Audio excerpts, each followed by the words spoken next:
كنت ليلا مع أمير المؤمنين عمر الفاروق ذي القدر المكين صاحب الدرة ثاني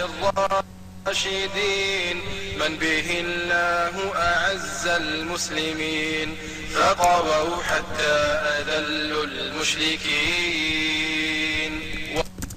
وإذا نار أضاءت سحرا قال يا أسلم قم ماذا أرى علهم ركب يريدون القرى فخرجنا وهو كالسهم برا ودنونا من خباء المصطلين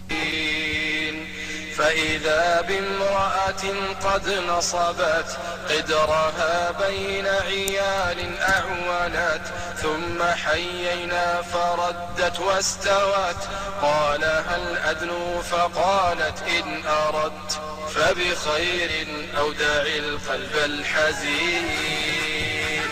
قال ما بال العيال تصرخ قالت الجوع وإني أنفخ